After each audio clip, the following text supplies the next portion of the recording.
Welcome to the Policy Shop, weekly conversations with public policy experts where we'll dive into the most important issues affecting all of us here in Illinois. I'm Hilary Gowins. Let's get started. Joining me today is Adam Schuster, Vice President of Policy at the Illinois Policy Institute. College tuition at Illinois' public universities has skyrocketed by nearly 50% in the past 15 years, making college out of reach for some students. Adam will help us understand what's behind Illinois' tuition increases year after year. Adam, thanks for joining me. Absolutely. So I remember when I was a younger person about to embark on my own college journey, my parents would talk about how when they were college age, tuition was affordable. My mom paid her way through college, waitressing. It's something like a couple $1,000 to go to college each year. That is totally not the case in Illinois anymore. I was just looking at the numbers and it looks like, for example, back in 2007, the university where you attended, Northern Illinois University, the tuition was $7,871. Today, tuition is $15,366. That's a 45% increase in 15 years. What is going on? Well, there's a lot of things that are driving up tuition prices, but the Illinois specific story is that we're spending less on higher education from the state budget. We were, up until very recently, also spending less on MAP grants, which are sort of a grant to help disadvantaged kids or low-income kids afford college. We're spending less on this, which means the universities have to ask more from their students in order to make their budgets work. And the primary reason that the state is not able to keep up this same level of investment in higher education is because it's spending way too much on pensions. Yeah, so the facts are pretty astounding. This research that we published recently shows that Illinois' average in-state tuition is the 5th most expensive in the nation and the highest in the Midwest. But to your point, we also found that spending on higher ed, if you take out pensions, in the past 15 years, higher ed spending is actually down 23%, which feels crazy. Yeah, so adjusting for inflation, like you said, our actual investment in higher education operations is down, and that's because our investment in higher education pensions has gone way up. So if you look at the total spending on higher education, about 9% of it used to be for pensions. Now it's 44%, and that number is rapidly approaching 50%. So soon, half or 50 cents on every dollar that we spend in higher education won't go to students, won't go to a current university, will go to pay for a retired person's pension. And of course, pensions are important, right? But the problem here is that it's crowding out our ability to spend on things that people actually want and care about and need and have a good return on investment. We used to spend about 4% of the budget on pensions back in the 90s. Now we're spending over a quarter of the budget. More than 25% of the budget goes to pensions every single year. It's the largest single budgetary item and the fastest growing. Well, and it's particularly bad in the state university system. So you found that in 15 years ago, just 9% of the state's higher ed budget was for the pension system that goes along with higher ed. But now 44%, and as you pointed out, nearly 50% at the end of this year will be taken up by pensions. And this is a story that you've told time and time again about this idea that the more we spend on pensions, and it's a lot, it's a big chunk of what we invest across the board, the less we spend on things people want and need. So in terms of higher education, what is the bigger picture here? Why does this matter so much?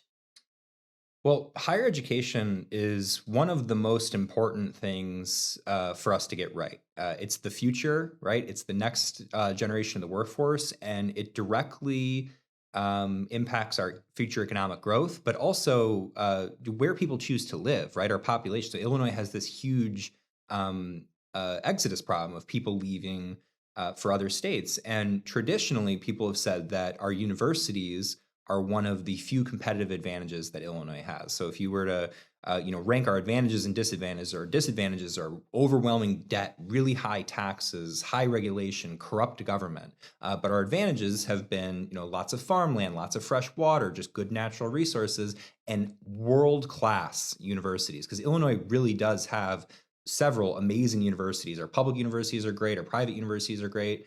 But if we're not investing in them appropriately, because we're throwing all this money down this black hole of pension debt without actually solving any problems, then those universities are going to become increasingly unaffordable for our workforce, which means that young people born in Illinois are more likely to go to universities out of state, or if they do go to university here in Illinois, they're more likely to leave and go work somewhere else. So we need to get this right, and we need to make college affordable for our students here in Illinois, and we need to do what we can to make sure they stay here, which includes investing in their education.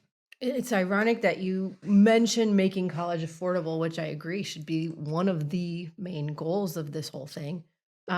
Because not too long ago, Governor Pritzker mentioned or floated the idea of free college.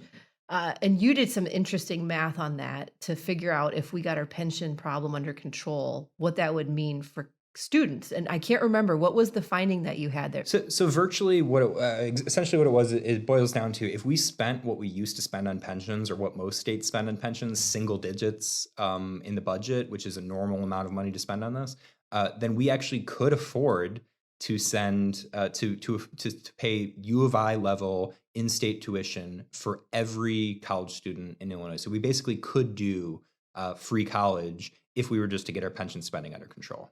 And I want to make the point too here, because I think a lot of people get confused about what you mean when you talk about getting our pension spending in order. You're not saying cut the pension system. You're talking about making sure that what people have already earned is protected, and then making sure that what we commit to moving forward is realistic, so that not only are people who have been made promises made whole, but taxpayers are comfortable. Students have tuition that they can afford. I mean, that's what we're talking about here, right? Exactly. And we do need to find a reasonable, balanced solution because there's different groups of people affected in different ways by the pension crisis. And an important group is the pensioner themselves, right? These people are public servants who are relying on this as their sole and primary form of retirement benefit. Many don't get Social Security.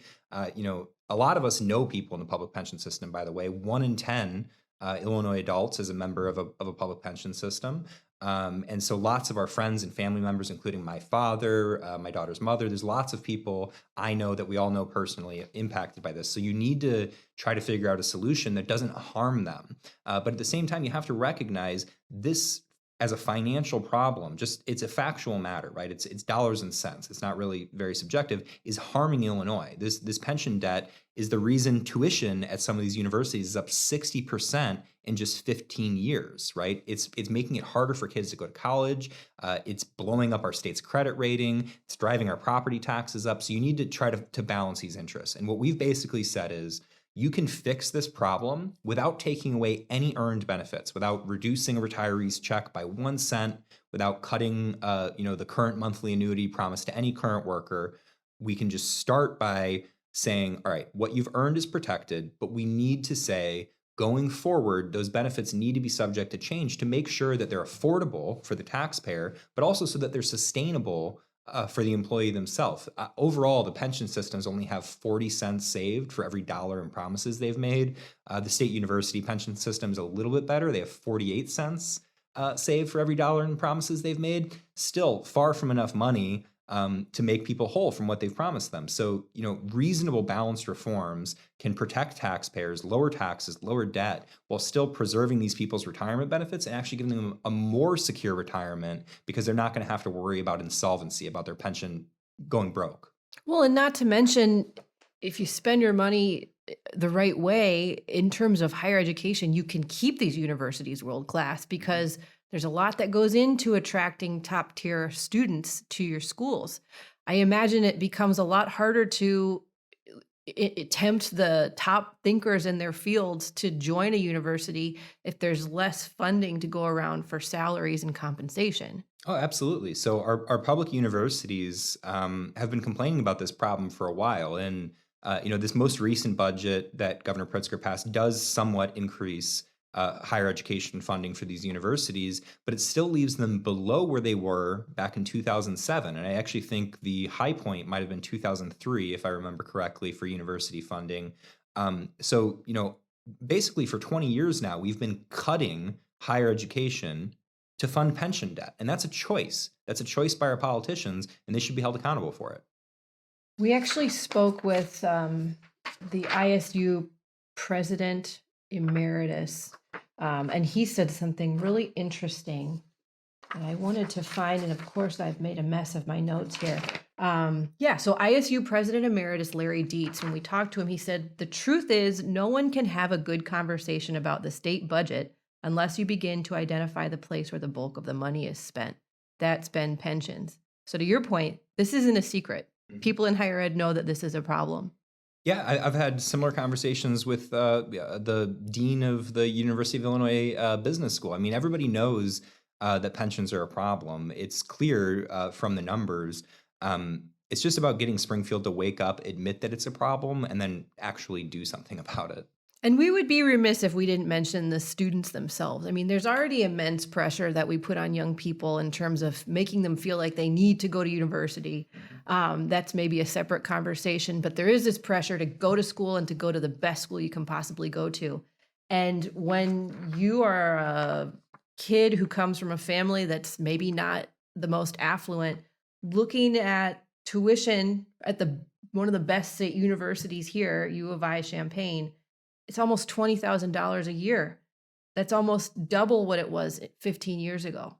So how are we going to ask kids to either go way in debt, or how are we going to ask their parents to take on debt of their own, or, cut their spending to the bone to be able to afford this? This isn't fair to kids and families either. No, it's absolutely not. And, for what it's worth, I experienced this personally because Illinois' financial problems go back to when I was in college, at least, if not much older than that. And when I was in college around the Great Recession, there were real questions about whether MAP grants were going to be funded, whether the universities were going to get as much money as they did the year before for operations. And even back then, it was clear that it was pension crowd out that was the problem. I remember there was a friend of mine. So I used MAP grants. I was a low-income student, and a friend of mine did as well. And I think he ended up actually losing his state funding because he was right at the sort of the threshold where when they cut the program, he no longer qualified because it goes to the neediest first, right? But he still needed the money and is relying on the money. And when you take that away from someone who's already in school, it creates massive uncertainty. What am I going to do? Do I have to drop out? Do I have to take on debt? Do I have to, I got to find a way to get a scholarship? How do I pay for this? And again, we're choosing, budgets are a statement of public priorities, right? Where politicians spend your money tells you a lot about what they care about. And where they're spending your money right now is not on the things you should care about. It's not on higher education. It's not on anti-poverty programs. It's on pension debt. And there's a better solution to the pension crisis than just continually hiking taxes and throwing more money at it. Yeah, I think that sometimes we have difficulty explaining to people who don't think about this stuff every day, and rightly so. They have 10,000 other things to think about, but we have a hard time connecting the dots between this pension problem and where it intersects with your everyday life. And to me, this is one of the easiest ways to see it. And failing to get serious about the pension crisis is affecting people's futures in a real, tangible way. So thanks for breaking this down for us, Adam, and I'm sure we'll have more to come on this subject.